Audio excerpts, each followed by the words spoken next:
I pulled the feeding tube from my own arm the moment I heard my son's voice through the hospital door saying, Dad didn't want us anymore.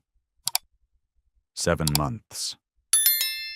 I had been lying in this bed for 7 months, and my 6-year-old boy, my Noah, had just been told by his own mother that I chose to leave him, that I walked away, that I abandoned him at school and never came back. I ripped the IV line next, ignoring the burning sensation as the needle dragged free and swung my legs over the side of the bed. Don't. The physical therapist had said I wasn't ready to walk unassisted. The neurologist had said another 2 weeks minimum before discharge. Every doctor on this floor had mapped out a careful, structured recovery plan for the man who had spent 7 months unconscious after a traumatic brain injury. None of them had accounted for what a father does when he hears his child being lied to. My legs gave out the second my feet hit the floor. I grabbed the bed rail, hauled myself upright, and stood there shaking, gripping cold steel, staring at the door. The monitor beside me started alarming. I didn't care. I could hear Noah's voice still, small and confused, just on the other side of that wall, and I could hear her voice too, smooth, controlled, rehearsed, saying something about how Daddy made his choices. The door swung open before I could reach it. A nurse rushed in, eyes wide, hands already moving toward me. Behind her, in the doorway, I saw them. Noah, small and pale, holding a balloon that said, "Get well soon," in cheerful yellow letters. And behind him, one hand on his shoulder like she owned him, stood my wife. My wife, Claire. She looked at me, standing, barely, shaking like a newborn colt. And something moved across her face that was not relief, not joy, not the expression of a woman seeing her husband conscious for the first time after 7 months. It was calculation. A rapid, cold recalibration. Noah's face was different. Noah looked like he'd seen a ghost, which I suppose he had. His lips moved before any sound came out. "Dad?" "Hey, buddy," I said. My voice came out wrecked, barely more than a scrape of sound. I had not spoken in 7 months. My throat felt like gravel and rust. "Come here." He didn't move. He looked up at his mother, checking, asking permission with his eyes, and that single gesture, that small, heartbreaking check, told me everything I needed to know about what the last 7 months had looked like for my son. "Noah," I said, firmer, "come to Dad." He came. He crossed the room in 4 steps and pressed himself against my leg, and I went down to one knee right there on the hospital floor, ignoring the nurse who was trying to stop me, ignoring the second alarm that started screaming from some monitor I'd disturbed. And I put both arms around my son and held him so tight he made a small sound of surprise. Over his head I looked at Claire. She looked back at me with those careful, measured eyes, and I understood in that moment that she had not expected me to wake up. Let me tell you who Claire was before I'd tell you who she turned out to be, because you need to understand the scale of what she did. We met when I was 24. She was 22, studying marketing. Laughing at a party in someone's backyard, holding a drink she barely touched and listening, actually listening, to every person who talked to her. I thought she was the most present person I'd ever met. I thought her attention was a gift she gave to the world. I later understood it was a tool she used on the world. But I didn't know that then. We built something real, or what I believed was real. I worked construction management, worked my way up to project supervisor, then to owning my own company by 31. Claire worked in marketing for a mid-size firm until Noah arrived, then she stepped back to part-time consulting work. We had a house, we had a yard, we had Friday pizza nights, and a son who laughed so loud the neighbors could hear him through the walls. I gave her everything I had. I am not a man who does things halfway. When I commit to something, I commit completely. Our mortgage was paid 6 years early because I worked 14-hour days for 4 years straight without complaining. Our savings were solid. Our son wanted for nothing. I coached his soccer team on Saturday mornings and read to him every night without a single exception, even when I came home exhausted and sore and barely able to keep my eyes open. 3 weeks before the accident, I remember coming home late on a Thursday. And Claire met me at the door with a glass of water and a look I couldn't read. I kissed her on the cheek. She turned slightly so my lips caught the corner of her jaw instead of her face. I didn't think much of it. She'd been distant for a few weeks. I told myself she was stressed about a work deadline. I told myself I'd carve out more time on the weekend. I told myself it was just a phase. 2 days before the accident, I had a meeting with my site foreman that ran long. And when I texted Claire to let her know I'd be home late, she replied with a single word. "Okay. No period, no emoji, no casual, I'll keep your plate warm. Just okay." That same night, I tucked Noah in, and he asked me a question that I didn't understand at the time. He asked, "Dad, do you like living here?" I laughed and said, "Of course I do, bud, why?" He shrugged and said he didn't know and asked for his second chapter of whatever book we were reading. I read it. I kissed his forehead. I went downstairs and found Claire on her phone, and when I walked behind the couch, she tilted the screen down, and I told myself it was just a habit. Everyone had private phone time. It meant nothing. The accident happened on a Wednesday morning. I was driving to my work site, the same route I drove every day, a 2-lane road between the highway and the industrial area where my current project stood. It's a straight road, good visibility. I've driven it 500 times. I found out later, much later, weeks after I woke up from my friend and business partner Derek, that the car that ran the stop sign and hit me on the driver's side was not driven by a stranger. It was Claire's car. She had not been running an errand. She had not been distracted. She had been driving at speed, heading toward the highway, luggage in the back seat, heading to meet a man named Patrick who she had been sleeping with for 8 months, to whom she had promised she was finally leaving. She blew through the stop sign without slowing down because she was looking at her phone. Because she was texting him. Her car hit my truck on the driver's side at 43 miles per hour. My truck rolled. I sustained a traumatic brain injury, 3 broken ribs, a shattered shoulder, and internal bleeding that required emergency surgery. I was in a coma for 7 months. Claire walked away from the crash with a cut on her forehead and a bruised collarbone. She also walked away with a decision. She was not going to be held responsible. So she shaped the story. She told the police she had a green light. She told my parents, who rushed to the hospital, that it was one of those terrible accidents, no one's fault. She told Derek, who came every week to sit with me, that she was devastated, that she barely left my bedside. And she told our 6-year-old son, somewhere in the 5th or 6th month, when she apparently decided I wasn't going to wake up, that his father had dropped him at school one day and simply not come back, that Daddy had chosen to leave, that sometimes adults made choices, and this was the choice Daddy had made. She told a 6-year-old boy that his father abandoned him, while I was lying unconscious in a hospital bed 7 miles away. The doctors wanted me back in bed. I negotiated.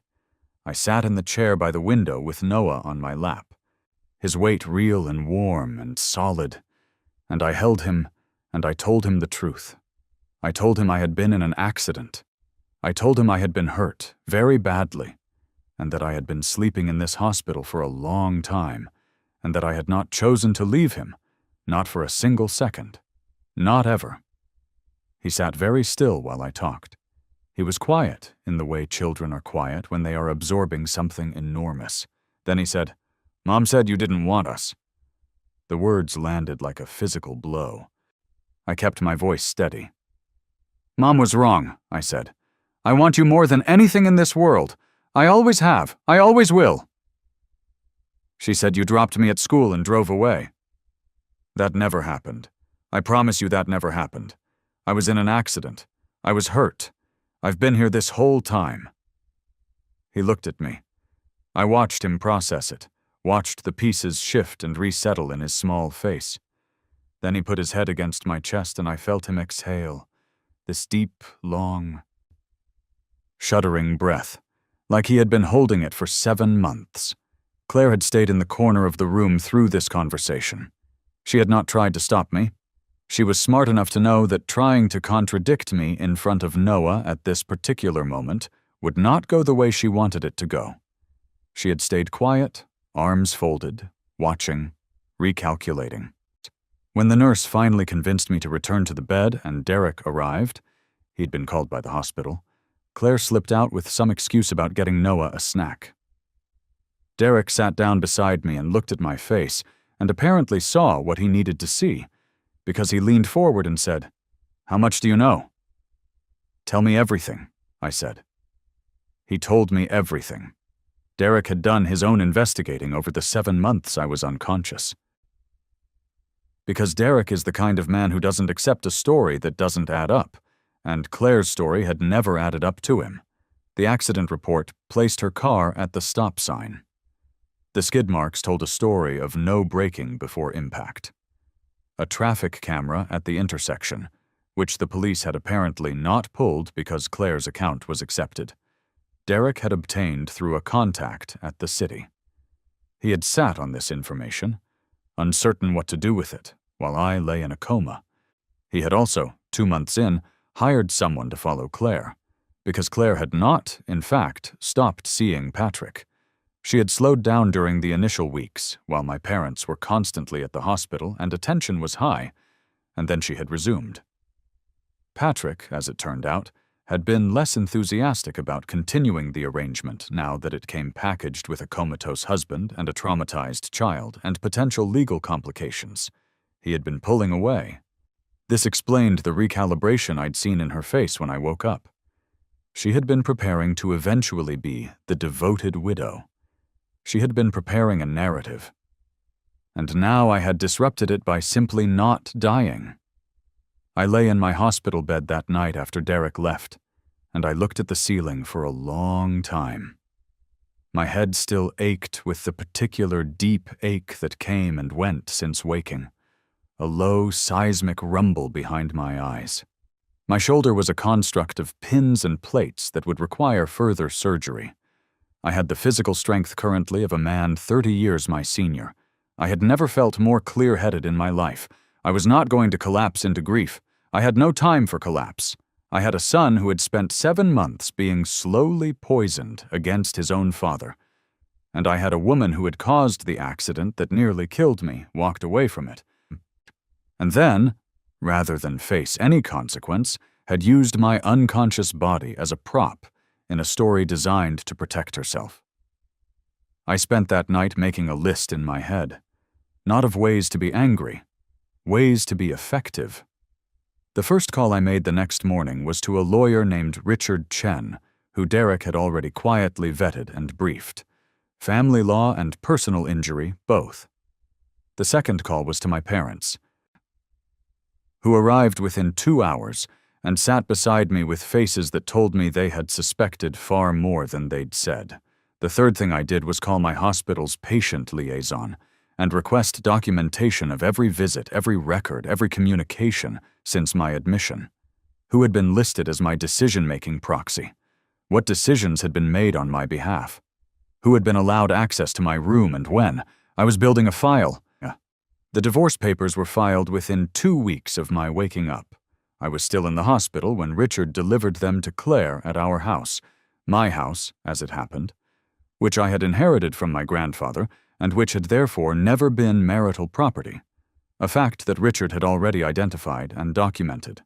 Claire's response, relayed through her own lawyer within 48 hours, was to request that I be denied unsupervised contact with Noah due to concerns about my medical stability and cognitive capacity following brain injury. I had been awake for 12 days. I had already passed every cognitive assessment the neurologists had administered. I had been reading documents, making decisions, and carrying on coherent legal consultations for over a week. Her lawyer's argument was that my injury created uncertainty. My lawyer's response was to schedule an immediate independent psychiatric and neurological evaluation, which I passed comprehensively. The motion was denied within the week, but she had shown me her hand. She would use my injury as a weapon if she could. She would use anything as a weapon. She had already used our son. The legal machinery began to turn, and I focused my energy where I could control it. My recovery and my relationship with Noah. My parents took custody of Noah during this period, with court approval. He stayed with them at their house 20 minutes from mine. I was discharged from the hospital on a structured outpatient recovery plan, and I moved back into my house, and began physical therapy 3 days a week and saw Noah every day. The first 2 weeks were hard. Noah had questions I had to answer honestly, in age-appropriate ways. Why had Mom said what she said? I told him that sometimes grown-ups make mistakes, even serious ones, and that none of it was his fault, and none of it changed how much I loved him. He asked if I was going to get better. I told him yes, and I meant it. He asked if he could stay with me. I told him I was working on it.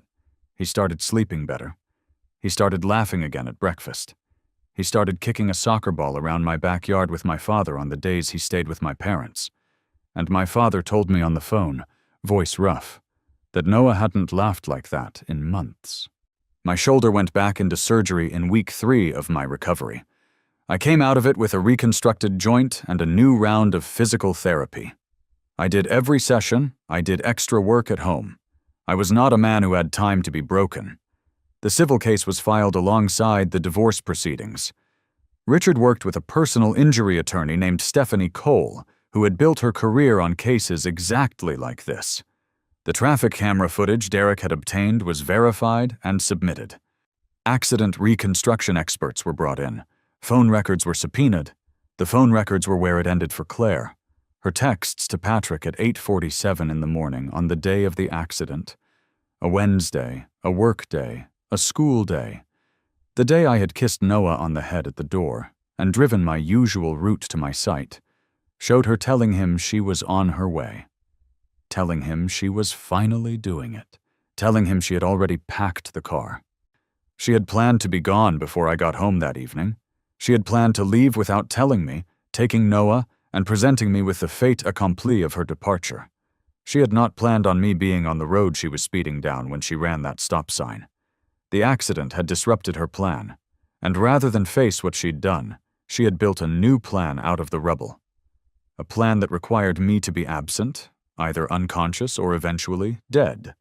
When the phone records became part of the legal record, her lawyer tried to argue context, that she had been in an emotional state, that the accident was still an accident, unintentional in its outcome. Stephanie was clear in her response. Reckless endangerment, negligence, and the falsification of her account to police were not arguments about intention.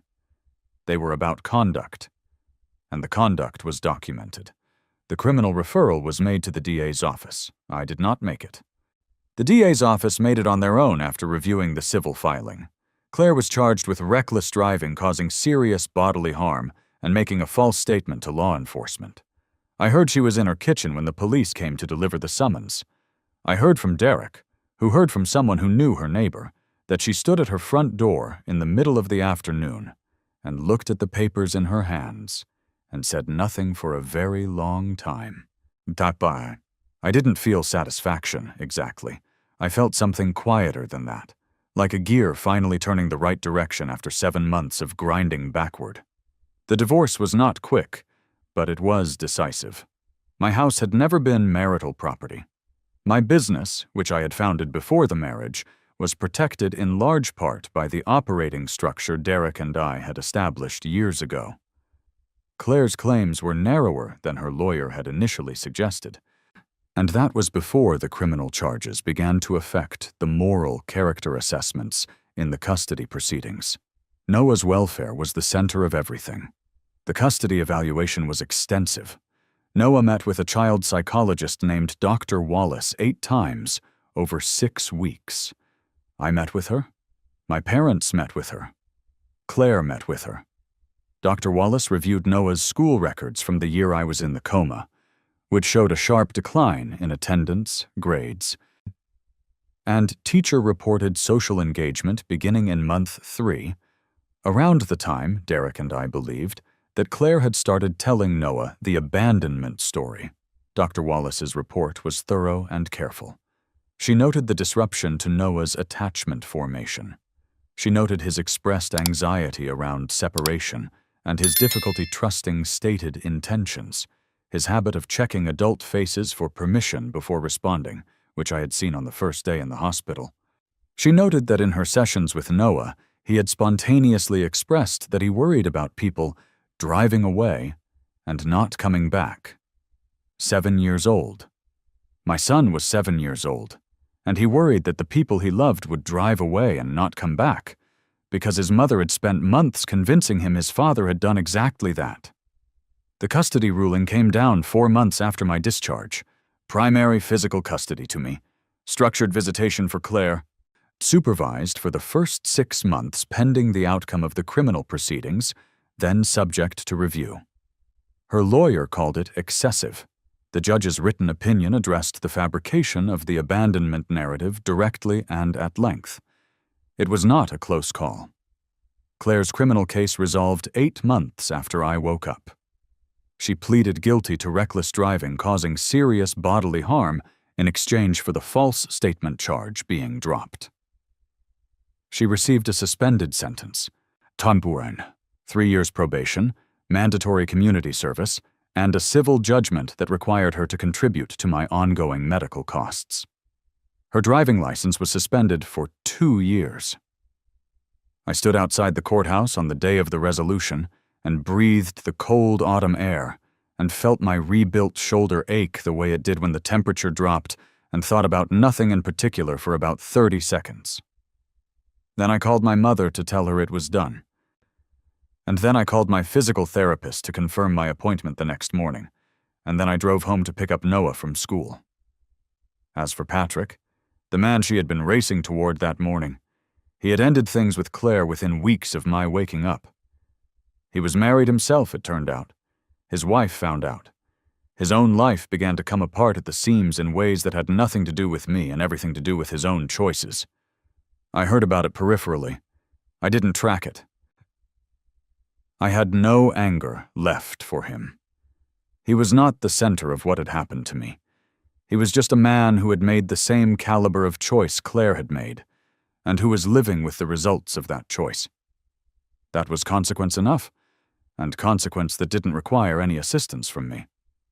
Claire, in the months following the criminal resolution, tried several times to re-establish contact beyond the structured visitation schedule. She sent messages through her lawyer suggesting a co-parenting conversation. She sent a card to my house that I assumed was an attempt at personal communication, which I returned unopened through Richard. She showed up once at the school pickup line on a day she wasn't scheduled for, a boundary violation that was documented and added to the file. When she finally appeared in front of me directly, without lawyers, without scheduled arrangement, it was at Noah's soccer game. 10 months after I had woken up. She had not signed up for the game in the visitation calendar. She was simply there, standing at the edge of the field in a gray coat, looking smaller than I remembered, looking tired in a way that had nothing to do with sleep. She had lost weight. Her hair was different, shorter, less careful. She watched Noah run across the field, and her face did something complicated that I didn't spend time analyzing. I was standing with my father and Derek on the sideline when I noticed her. I watched her for a moment, then returned my eyes to the field where Noah had just made a pass that was better than anything he'd done last season. She crossed the field at halftime. She stopped about 6 feet away from me. She looked at my face like she was trying to find something there. "Liam," she said. I looked at her. I didn't feel rage. I had expected rage and found something else, a flat, clear recognition. A view from a significant height, looking down at something that no longer had any power over the landscape. "You shouldn't be here unscheduled," I said. "You know that." "I know." She looked at Noah, who was with his teammates at the far end of the field. "He's good. He's really good." "He is." A pause. Then, "I'm sorry, Liam." I waited. I know it doesn't cover it. I know there's nothing I can say that—" She stopped. She looked at the ground. She looked back up. Her eyes were wet. "I convinced him you left him. I told a child that his father—" She stopped again. "I know what I did." "You do now," I said. "I think I knew then, too," she said quietly. "And I did it anyway." That honesty surprised me slightly. I gave her credit for it, silently. Not enough credit to soften what I said next. "He woke up in the night for 4 months crying for me," I said. "Not because he missed me, because you'd made him afraid I'd left him on purpose. A 6-year-old was afraid his father had decided he wasn't worth staying for." I kept my voice level because Noah was 40 yards away. "That's what you made for him." She pressed her lips together. Nodded. "He's healing," I said. "He's good, like you said. He's resilient and he's loved and he's going to be okay. That happened despite what you did, not because of it." "I know." "I'm going to watch the rest of his game now," I said. I looked at her one more time, not with contempt. No. Not with the burning anger of that first moment in the hospital, with something more final than anger. The look of a man who has closed a door and turned away from it permanently. "Get on the schedule if you want to see him play." I walked back to my father and Derek. I did not look back. 14 months after I woke up from the coma I never should have been in, I ran a 5K. My shoulders still complained on cold mornings. My neurologist still had me in for checkups every 3 months.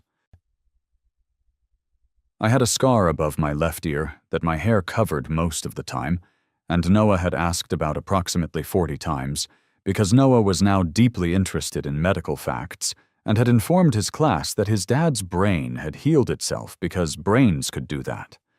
I was back at my company full-time, having handed Derek an equity stake that was long overdue for the way he had kept things running during the year I was gone. We had landed 3 new contracts in the months since my return. Partly because my return itself had generated a kind of professional goodwill I hadn't expected. People in the industry had heard about what happened, and people wanted to do business with a man who had come back from something like that. My house was loud again. That was the thing I noticed most. It had been quiet in a specific, heavy way when I came back to it, even though I was filling it. Quiet the way houses are when something is missing from them. Then gradually it became loud again. Noah's laugh bouncing off the kitchen tiles. My father's voice on Sunday afternoon. Derek and his wife over for dinner on a Friday. The television too loud, someone always looking for a shoe. The dog we finally got? A large, enthusiastic golden retriever Noah named Captain, producing constant chaos at floor level. Noah was 8 now. He was doing well in school. He was the fastest kid on his soccer team and modest about it in a way that made his coach laugh. He called me every night on the days he was at my parents' house and told me about whatever thing had happened that day that felt the most important. Sometimes a soccer play, sometimes a thing he'd read, sometimes just something funny the dog had done. He called me Dad in the easy, unself-conscious way children do when they feel completely safe with that word. He asked me one night, lying in his bed in the 10 minutes before I turned his light off, whether I'd ever stop being mad at Mom. I thought about it honestly before I answered. "I'm not really mad anymore," I said. "I was for a long time, but mad takes a lot of energy, and I'd rather spend that energy on other things." "Like what?" "Like reading an extra chapter," I said. He grinned. I read 2 extra chapters. Claire, by the accounts that reached me through the narrow channels that such accounts travel, through Noah's brief, careful mentions, through the peripheral knowledge of shared social circles, was living in an apartment across town. She was working. She was seeing a therapist Noah had mentioned once, which I thought was probably the most useful thing she could do. Her relationship with Noah was limited and structured, and from what I could observe at the boundary of it, she was trying. Whether she would repair what she'd broken with him was not my project. It was hers. I had done my part, which was to give Noah enough security and honesty that he could navigate her with something intact in him. I didn't think about her much. That was the truest measure of how far I'd come. She had once been the person I planned a life around, and now she was a background fact, like a weather pattern that had passed. One evening in late October, 14 months after the day I pulled that feeding tube out and put my feet on a hospital floor and refused to stay down, one son, I was in the backyard with Noah and Captain in the last of the daylight. Noah was throwing a ball for the dog, whose enthusiasm for the activity was matched only by his complete lack of skill, and I was sitting on the back step with coffee going cold in my hand, watching the two of them careen around the yard. My shoulder ached a little. The air had that sharpness to it that meant winter was coming. Noah threw the ball badly, laughed at himself, threw it again. I sat in the fading light of that October evening and felt something I'd been working toward for over a year. Not just recovery, not just survival, but the actual texture of a good life, present and specific and mine. I thought about the man who had driven that road every morning without once imagining what could be waiting at an intersection. I thought about the version of myself who had been asleep, in more ways than one, to what was happening in his own home. I was awake now. Completely, then irreversibly awake. Noah turned around and saw me watching him and yelled something about Captain being the worst dog in the world in a voice that was pure delight. And I laughed. My real laugh, the one that had come back slowly and fully over these 14 months, and called back that Captain was a perfect dog, and Noah was just a bad thrower. Noah's outrage at this was magnificent. I set down my coffee and walked out into the yard to show him how it was done.